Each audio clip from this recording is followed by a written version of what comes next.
Nine Inch Nails itu bukan band. Nine Inch Nails itu proyek solo. Tapi emang ada 1-2 personil yang kerja bareng sama Trent Reznor lumayan lama. Cukup lama sih, sampai ada yang ngira kalau ini band beneran. Padahal, dari awal sampai sekarang, cuman ada satu orang yang megang kendali penuh, Trent Reznor. Dan dialah yang ngeracik semua komposisi musiknya, dari awal sampai akhir. Tapi dibalik nama besar dan status ambigu ini, ada cerita yang jauh lebih gelap. Dari sekedar musik industrial yang keras, ada cerita tentang sebuah rumah bekas pembunuhan yang dia jadiin tempat ngerekam album masterpiece-nya. Ada kisah pengkhianatan dari sahabat yang udah dia besarin dari nol. Dan sebuah momen yang hampir merenggut nyawa Trent Reznor. Ini cerita satu orang yang berkali-kali hampir hancur, tapi tetap berdiri. Yang pastinya bukan buat memuja kejeniusannya, tapi buat belajar gimana caranya seseorang tetap bertahan saat kepalanya sendiri adalah musuh paling berbahaya. Ini ceritanya Trent Reznor, dan ini ceritanya Nine Inch Nails.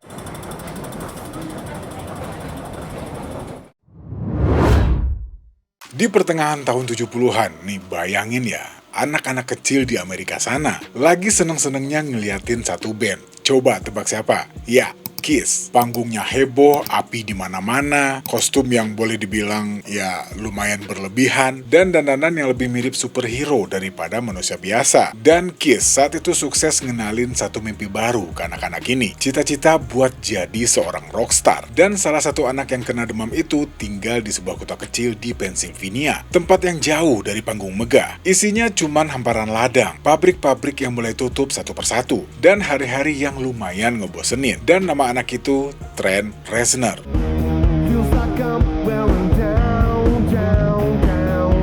Hidup Trent kecil ini gak selancar bayangan banyak orang. Waktu umurnya masih 6 tahun, orang tuanya bercerai. Trent akhirnya dibesarin sama kakek neneknya. Terus ini nih, dulunya banyak yang ngira kalau Trent ini anak orang kaya. Dan wajar sih, karena buyutnya itu dulu seorang pendiri perusahaan yang bernama HVAC, yang lumayan sukses di tahun 1888. Tapi masalahnya, perusahaan itu udah dijual duluan, 2 tahun sebelum Trent lahir. Jadi pas dia udah gede, keluarganya boleh dibilang hidupnya biasa-biasa aja. Bokapnya seorang veteran, dan ibunya bekerja di toko retail. Nggak ada privilege apa-apa di kehidupan Trent.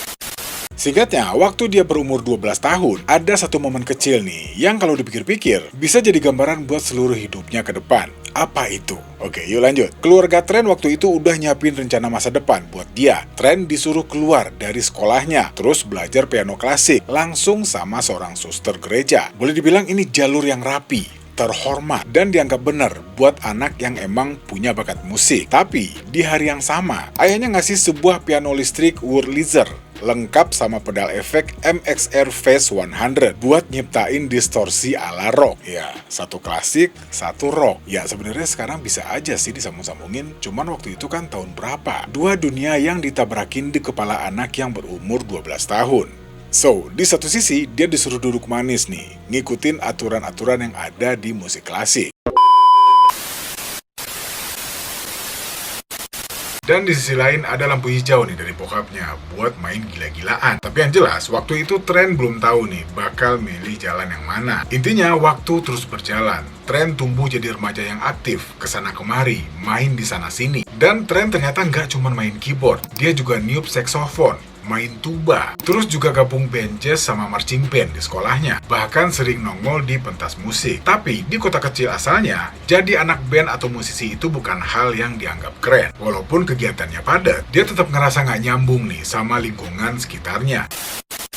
Waktu itu Trent sempat naruh harapan nih pada saat doi masuk kuliah. Dia mikir dunia kampus ini bakal lebih luas nih, lebih banyak orang, dan dari mana-mana. Tapi begitu masuk Allegheny College buat ngambil jurusan musik dan teknik komputer, rasanya malah makin aneh. Waktu itu kampusnya dipenuhin sama geng-geng eksklusif yang udah terbentuk dari lama. Sementara Trent sendiri ngerasa nggak punya frekuensi yang sama dengan budaya mereka. Dan singkatnya, tahun 1982, dia sempat gabung di band kampus yang bernama Option 30. Tapi lagi-lagi polanya berulang. Dia nggak punya ruang buat nulis lagunya sendiri. Dia cuma numpang nyanyi sama mencetin keyboard di band orang. Terus karena ngerasa nggak dapet apa-apa, akhirnya dia cabut dari kampus. Terus nekat buat fokus di musik. Dari situ, dia juga nyoba peruntungan di band-band lain, kayak The Odds, The Innocent, sampai Exotic Birds. Tapi hasilnya sama aja. Bukan karena skillnya yang kurang, masalahnya ada di selera musik. Semua band itu masih main di jalur synthpop yang serba ceria, yang kebetulan lagi ngetren waktu itu. Sementara isi kepala tren jauh lebih gelap dari itu. Sampai akhirnya titik balik itu datang dari tempat yang paling gak disangka-sangka. Ya sebenarnya disangka-sangka sih. Apa itu? Ayo lanjut lagi.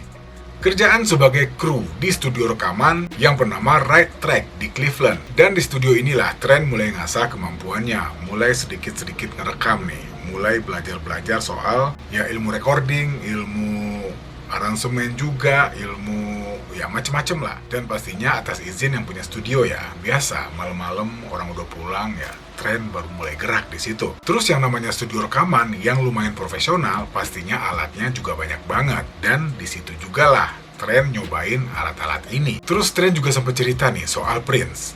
Tahu kan Prince? Prince ini boleh dibilang ngerjain semua rekaman lagunya sendirian. Mainin semua instrumennya sendiri, tanpa nunggu orang lain pastinya. Dan Trent mikir, kalau Prince bisa, kenapa dia enggak? Dan malam itu, di studio yang kosong dan gelap, jailah, dramatis banget. Trent mulai ngerakit demo pertamanya sendirian. Demo yang nantinya bakal dikenal sebagai cikal bakal Nine Inch Nails. Kalau kita balik lagi ke pertengahan tahun 80-an, terus kita muter radio di zaman itu, kayaknya hampir mustahil nemuin stasiun radio yang nggak muterin synthpop. Mulai dari Eurythmics, Human League, New Order, dan pastinya raja synthpop paling gede waktu itu, Depeche Mode. Musiknya ceria, catchy, sengaja dibikin buat disko sekolah atau malam minggunya anak muda. Tapi, di tengah lautan melodi yang manis dan ceria ini, ada satu kepala anak muda yang justru mulai muak, namanya Trent Reznor. I try not to be too concerned about two things. One, trying to please everybody what they're expecting from me, and secondly, trying to do something totally different just to be different, and which isn't true either. So. Oke, sekarang kita balik lagi ke proses di balik lahirnya nama Nine Inch Nails. Sebenarnya nggak ada unsur filosofis yang rumit di balik nama ini. Trent cuman kepikiran aja nama ini. Terus, dia pakai cara yang simple banget biar yakin. Kalau setelah 2 minggu dia masih suka nama ini, berarti fix, itu nama bandnya. Dan ternyata, nama itu lolos. Katanya nama ini lebih bagus lah dari beberapa alternatif nama lain yang sempet kepikiran sama dia. Salah satunya, Todd the Wet Sprocket. Nggak tahu tuh, maksudnya apa.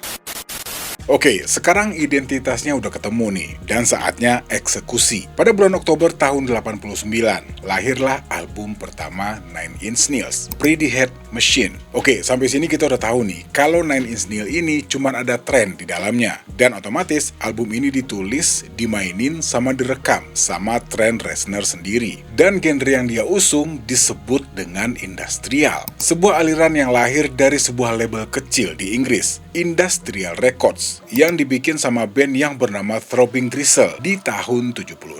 Karakter suaranya sendiri diambil dari suara besi dan bunyi mesin pabrik. Semuanya dibikin mentah dan emang sengaja dibikin berisik. Tapi menariknya, fondasi gelap dari Pretty Head Machine ini justru diambil dari album lawas, punyanya Pink Floyd, The Wall, yang lumayan sering didengerin nama Trent nih waktu dia masih muda. Singkatnya, 3 single dirilis dari album ini. Ada Down In It, ada Sin, sama Head Like a Hole. Dan 4 bulan setelah rilis, albumnya masuk Billboard 200 di posisi 75. Ya, emang bukan posisi yang wah ya, tapi cukuplah buat narik perhatian. Tapi ini masalahnya, karena album ini dikerjain sendirian, pas mau tour mau nggak mau Trent harus nyari musisi tambahan buat mainin lagu-lagunya secara live. Dan ini, di atas panggung, Trent nggak cuma nyanyi, dia juga ngelampiasin emosinya secara nyata. Beneran ngancurin alat-alat musiknya sendiri di tengah atau di akhir pertunjukan. Dan dari kombinasi musik yang gelap dan aksi panggung yang brutal inilah, video klip mereka muter terus di MTV. Dan tahun 90, mereka hampir main di 100 panggung.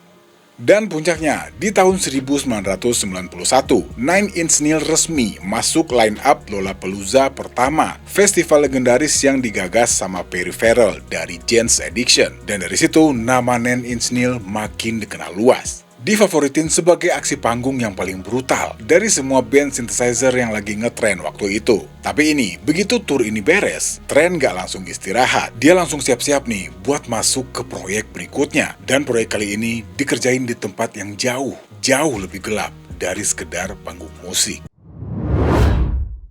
Oke, tapi sebelum kita masuk ke situ, ada satu momen yang cukup krusial di karirnya Nine Inch Nails. Momen perang antara Trent Reznor dan labelnya, TVT Records. Kejadiannya di awal tahun 90-an, gak lama setelah Pretty Hate Machine meledak di pasaran. Waktu itu, posisinya Trent udah punya visi yang jauh beda. Dia pengen musiknya jauh lebih gelap, jauh lebih agresif, dan beneran lepas dari jalur synth pop yang manis. Tapi masalahnya, dia masih terikat kontrak sama TVT Records. Label yang dipimpin sama Steve Gottlieb ini maunya Trent tetap di jalur yang aman. Musik yang lebih komersial, gampang dijual, dan kurang lebih jiplakan dari album pertamanya. Dan pastinya Trent nolak buat ngelakuin ini. Dia juga ngerasa dikekang dan dibatesin secara kreatif. Singkatnya, hubungan mereka mulai retak. Sampai di satu titik, Trent bahkan mogok kerja, nolak bikin materi baru. Tapi ya, Trent bukan tipikal musisi yang cuma bisa pasrah sama keadaan. Diam-diam, di belakang labelnya sendiri, dia mulai ngerjain proyek baru. Dia bahkan nanggung biaya produksinya sendiri, tanpa restu atau izin dari TVT Records. Dan hasilnya, musik yang jauh lebih brutal dari apapun yang pernah dia bikin sebelumnya. Boleh dibilang, proyek rahasia yang dinamain Broken EP ini adalah bentuk surat kemarahan Trent buat TVT yang diterjemahin lewat musik. Tahun 1992, Broken EP pun dirilis, dan situasinya meledak jadi lebih panas. Dan di tengah kekacauan ini, Interscope Records yang dipimpin sama Jimmy Iovine masuk buat nyelamatin keadaan. Mereka nekat buat ngebeli kontrak Trent dari TVT Records. Tapi pastinya di sini ada hitung-hitungannya. TVT tetap dapat bagian royalti yang paling gede dari album klasik-klasik Nine Inch Nails di masa depannya. Tapi di luar semua itu, urusan bisnis beres. Tapi sayangnya, urusan pribadi juga ikutan nyangkut nih. Dan efeknya, hubungan Trent sama Steve Gottlieb sampai sekarang ya masih gitulah, masih apa sih? Bahkan, bertahun-tahun setelahnya, di sebuah film dokumenter yang berjudul The Defiant Ones, mereka berdua masih kelihatan saling bantah dan ngebelain versi cerita mereka masing-masing. Siapa yang salah dan siapa yang benar sampai sekarang sebenarnya masih jadi perdebatan. Tapi yang jelas, dari perang urat saraf ini, ada satu hal yang berubah dari Trent Reznor. Dia punya trauma yang cukup dalam nih, kalau buat urusan sama label rekaman. Dan trauma ini jugalah yang bakal nentuin gimana cara Trent bertahan di dunia musik bertahun-tahun setelahnya. Pada tanggal 9 Agustus tahun 69, tengah malam, di sebuah rumah mewah di Los Angeles, ada pesta kecil yang baru aja bubar. Beberapa tamu masih nongkrong, ngobrol santai, gak ada satupun yang curiga. Gak ada yang nyangka, beberapa jam lagi rumah itu bakal jadi salah satu lokasi kejahatan paling terkenal dalam sejarah Amerika. Dan gak lama setelahnya, antek-antek Charles Manson masuk ke rumah itu. 5 orang di rumah ini termasuk aktris Sharon Tate yang lagi hamil 8 bulan dibunuh secara sadis. Dan biasanya nih, tempat kejadian kayak begini, gak lama setelahnya bakal dirobohin, dikosongin, atau dibiarin rusak gitu aja. Tapi ini Hollywood. Lokasi sejarah berdarah kayak gini biasanya jadi properti mewah berikutnya. Singkatnya, rumah itu dijual lagi, direnovasi lagi, terus disewain lagi. Bahkan darah yang sempat tumpah di lantai ruang tamunya ditimpa gitu aja pakai cat. Sampai puluhan tahun kemudian, datanglah seorang musisi muda. Ya, siapa lagi kalau bukan Mas Trent Reznor ini. Ngapain dia ke situ? Pastinya bukan buat nyari hantu ya. Dia cuma nyari suasana yang beda buat ngerekam album barunya. Dan dia milih rumah ini buat pengalaman barunya. Cuman, tempat yang dia pilih ini justru jadi keputusan yang paling kontroversial dalam sejarah karir musiknya. Intinya, rumah ini dijadiin Trent buat studio rekamannya. Terus dikasih nama Le Peak. Terus apa kru-krunya nggak ada yang tahu? Awalnya emang nggak ada yang tahu kalau ini rumah bekas pembunuhan. Sampai salah satu orang di timnya baca sebuah buku yang berjudul Helter Skelter. Buku ini lumayan terkenal nih, yang nyeritain soal pembunuhan Manson family. Dan di buku ini ada sebuah foto teras rumah. Bagian rumah yang kelihatan persis kayak waktu kejadian di tahun 69. Dan pas ngeliat foto ini, kru ini langsung sadar nih, bentuk bangunan dan posisinya mirip banget. Masih ada di tempat yang mereka sewa buat rekaman. Dan dari situ, mereka langsung yakin, ini rumah yang sama. Terus Trent juga sempat bikin video klip di rumah itu buat lagunya yang berjudul Give Up di tahun 92. Bahkan dia juga ngajak Marilyn Manson buat main gitar sambil nyanyi bareng sama dia. Dan di rumah ini jugalah Trent mulai ngerjain Broken EP. Dan gak cuman sampai di situ. Terus album The Downward Spiral sebagian besarnya juga direkam di situ. Album yang nantinya juga bakal jadi salah satu masterpiece dalam sejarah musik modern. Dan soal kenapa dia bisa milih tempat itu, informasinya sendiri masih simpang siur. Di satu sisi, Trent pernah bilang Awalnya dia nggak tahu kalau rumah itu bekas lokasi pembunuhan. Dia juga pernah ngaku kalau dia tertarik pindah ke situ karena dia juga penasaran nih sama sisi gelap folklore Amerika, termasuk kasus Manson ini. Yang mana yang benar? Ya bisa jadi dua-duanya benar. Yang jelas, Trent dapat reaksi yang lumayan keras nih pada saat publik tahu kalau albumnya direkam di sebuah rumah bekas pembunuhan. Puncaknya, Trent ketemu langsung sama Patty Tate, adik dari Sharon Tate. Terus Patty juga langsung ngomong gini ke Trent, ya kira-kira kayaknya lu sengaja deh manfaatin tempat kematian kakak gue, cuman buat nyari image gelap band lo, ya gitu kira-kira. Dan sebagai manusia normal, pastinya tuduhan ini lumayan ngena nih ke Trent Reznor. Pastinya ada rasa bersalah nih yang bikin dia nggak tenang. Terus akhirnya di bulan September tahun 93, Trent akhirnya pindah alias keluar dari rumah itu. Rumah ini sendiri akhirnya dirobohin total tahun 1994. Alamatnya diganti biar orang nggak gampang nemuin lokasinya lagi. Dan sementara itu, The Downward Spiral, album yang lahir dari rahim rumah penuh darah itu, akhirnya rilis di tahun 94. Album ini juga dianggap sebagai salah satu pencapaian terbesarnya Trent Reznor, sekaligus jadi keputusan yang dipertanyakan secara moral di sepanjang sejarah karirnya. Ada satu pola klasik nih yang sering banget kejadian di dunia musik. Orang yang udah di atas nemuin orang baru nih yang masih di bawah. Jadi waktu itu ada seorang anak muda nih yang Trent ngerasa dia ngelihat ada bara semangat yang mirip sama dia waktu dia juga masih muda. Singkatnya, Trent akhirnya ngangkat anak ini, ngasih panggung, terus juga dikasih nama. Dikasih kesempatan emas yang dulunya susah payah dicari sama dia. Tapi sebenarnya pola ini juga punya sisi gelap nih yang mungkin jarang diomongin. Semakin besar nama orang yang diangkat, semakin susah juga buat sementor buat ngontrol bakal sebesar apa dia nantinya. Dan cerita ini dimulai di akhir tahun 80-an. Ada seorang jurnalis musik pinggiran di Florida yang kesehariannya cuma nulis review konser buat majalah lokal. Dan salah satu band yang dia wawancarain waktu itu, Nine Inch Nails. Jurnalis muda itu nantinya bakal dikenal dunia dengan nama panggung yang lebih gelap, Marilyn Manson. Waktu itu, Trent Reznor ngeliat sesuatu nih di diri Manson. Sesuatu yang dia kenal banget. Ini mirip banget sama kondisinya waktu itu. Dan tanpa mikir panjang, Trent langsung turun tangan. Di tahun 92, bareng manajernya yang bernama John Malm, Trent bikin label rekaman sendiri yang bernama Nothing Records. Dan Marilyn Manson langsung ditarik jadi salah satu artis pertama yang dikontrak di situ. Setelah sebelumnya juga sempat ditolak mentah-mentah sama Sony. Manson juga pernah bilang kalau dia percaya banget sama Trent Reznor. Kenapa? Karena Trent Reznor ngasih kebebasan buat Marilyn Manson ngerilis karyanya seenak-enaknya dia, ya tanpa sensor, tanpa apapun lah. Bahkan katanya Trent ini nggak cuma jadi bos label, dia turun tangan langsung jadi produser buat dua album awal Marilyn Manson, Portrait of an American Family tahun 94 dan Antichrist Superstar tahun 96, plus EP Smells Like Children di tengah-tengahnya. Dari luar, ini kayak hubungan mentor dan murid yang ideal banget lah. Tapi, begitu masuk pertengahan tahun 90, hubungan ini mulai retak. Dan ada dua alasan di balik ini. Pertama, Marilyn Manson sempat nuduh Trent Reznor sengaja ngerusak master album rekaman Antichrist Superstar. Dan belakangan, tuduhan ini terbukti salah. Rekamannya ternyata masih utuh, aman-aman aja. Dan yang kedua, nah ini nih yang paling berat. Tahun 98, Manson merilis autobiografinya yang berjudul The Long Hard Road Out of Hell. Di dalam buku ini ada satu cerita yang nyeret nama Trent Reznor. Manson nulis kalau dia dan Trent pernah bareng-bareng ngelakuin pelecehan terhadap seorang perempuan yang lagi mabuk. Dan waktu buku ini terbit, pastinya Trent langsung bereaksi keras. Dia ngebantah semua tuduhan ini. Dia bilang kalau cerita ini bohong, murni karangan Marilyn Manson buat naikin sensasi. Dan itu bikin Trent marah banget. Dan sejak saat itu, hubungan mereka putus total. Terus di sebuah wawancara tahun 2009, Trent juga sempat nyebut Manson dengan kalimat yang lumayan, ya, dia nyebut Marilyn Manson badut yang norak.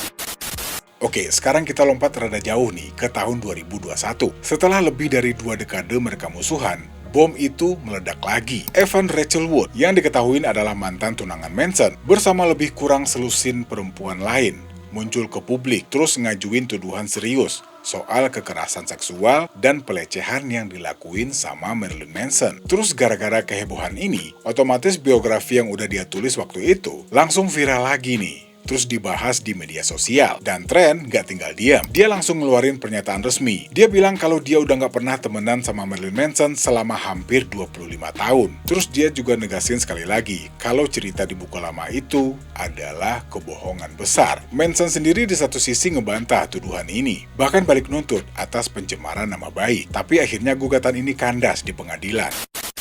Di tahun 2024, Manson resmi nyabut gugatannya. Terus dia juga harus bayar biaya hukum nih buat pihaknya Wood. Jadi sebenarnya ini bukan cuma cerita seorang mentor yang tiba-tiba mutusin hubungannya gara-gara keseret skandal orang lain. Ini cerita tentang hubungan yang emang udah retak dari lama, belasan tahun yang lalu. Terus skandal tahun 2021 kemarin cuma jadi alasan buat Trent buat nutup pintunya rapat-rapat. Intinya dia nggak mau sedikit pun buat nengok lagi ke belakang.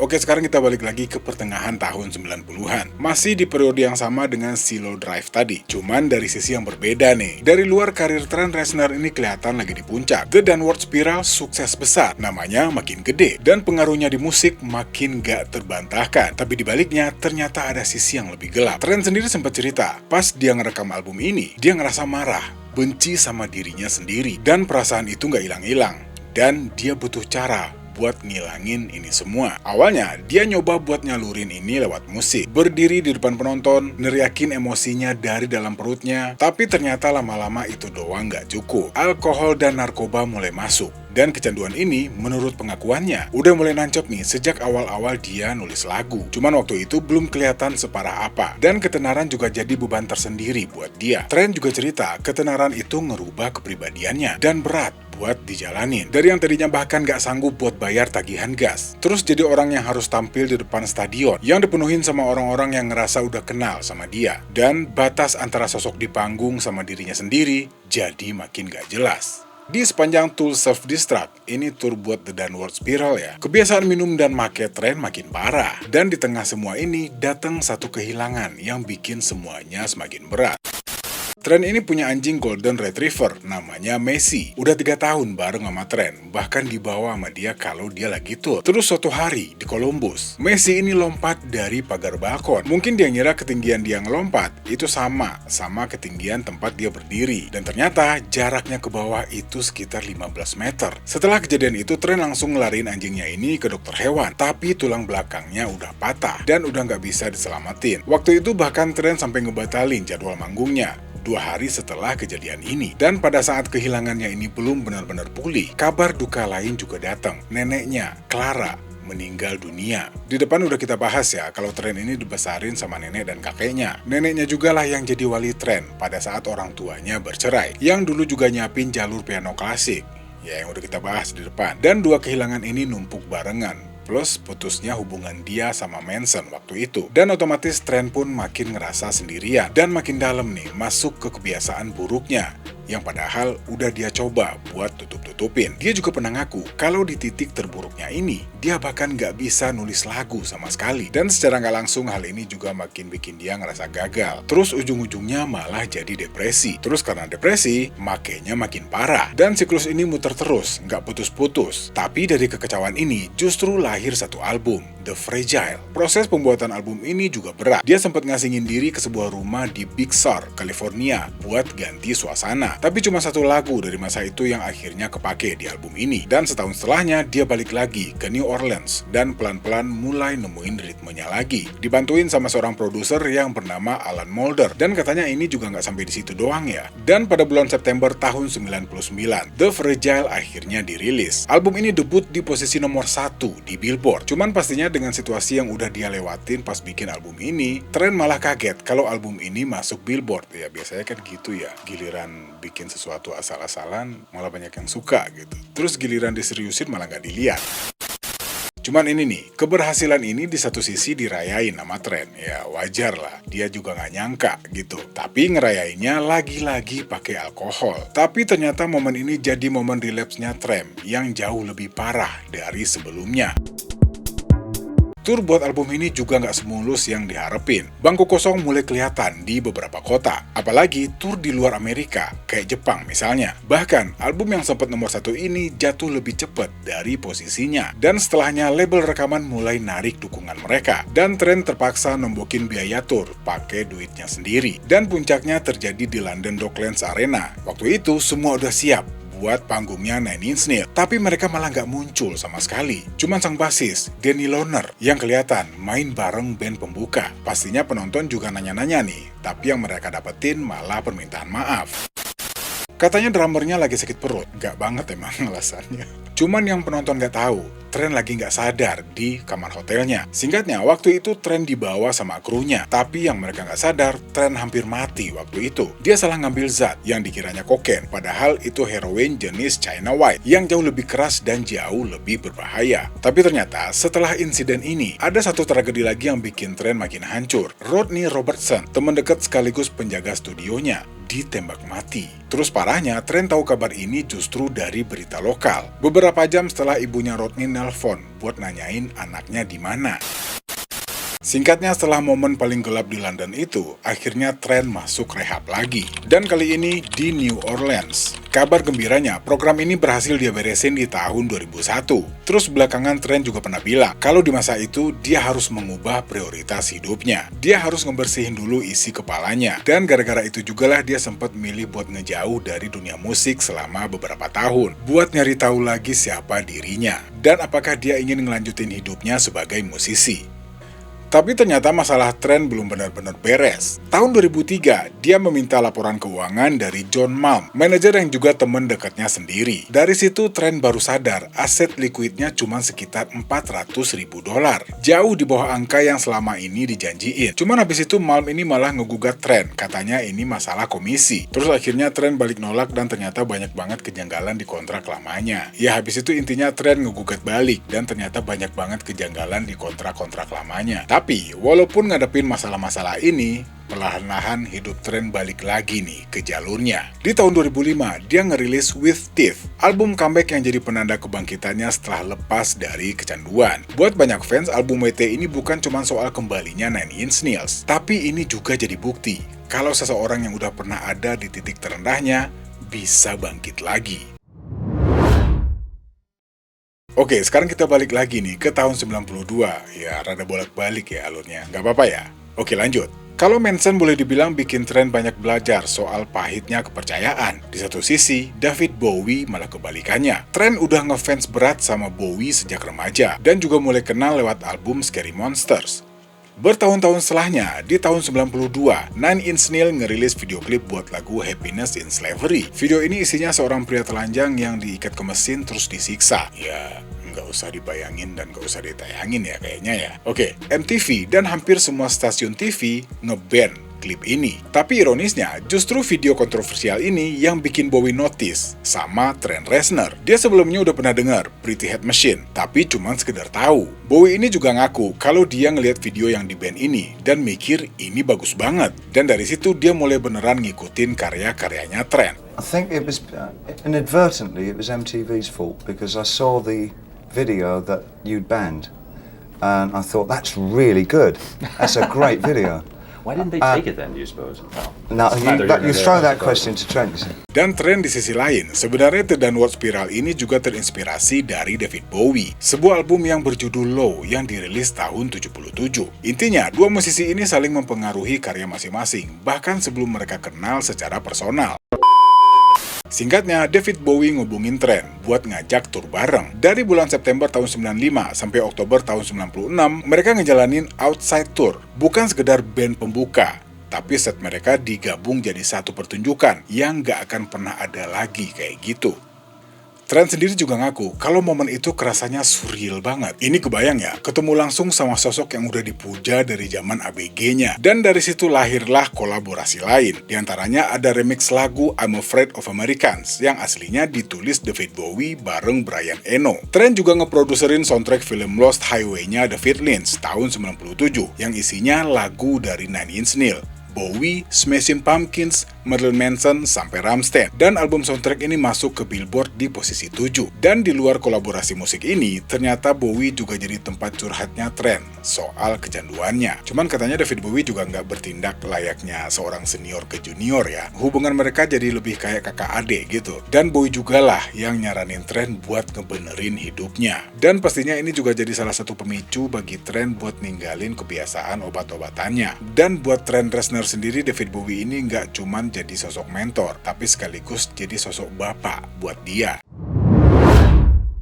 Oke, segmen ini bukan satu momen ya, tapi boleh dibilang rangkuman dari perjalanan Nine Inch Nails yang udah hampir 40 tahun. Nine Inch Nails dari awal emang bukan band dalam artian biasa, yang tetap cuman satu orang, Trent Reznor, sementara yang lain silih berganti.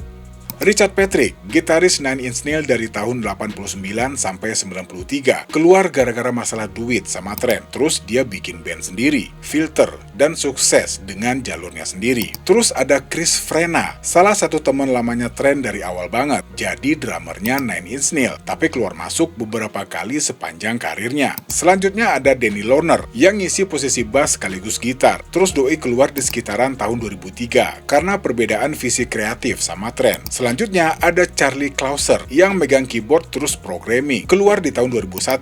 Dia lebih milih fokus ke scoring film dan akhirnya terkenal lewat musik buat franchise-nya Saw. Dan selanjutnya ada Robin Fink, sang gitaris, bolak-balik keluar masuk Nine Inch Nails tahun 94 sampai 96. Terus tahun 99 sampai tahun 2000, terus balik lagi belakangan. Oke, lanjut. Ada nama Alessandro Cortini yang lama banget jadi bagian dari Nine Inch Nails yang akhirnya keluar di akhir tahun 2025.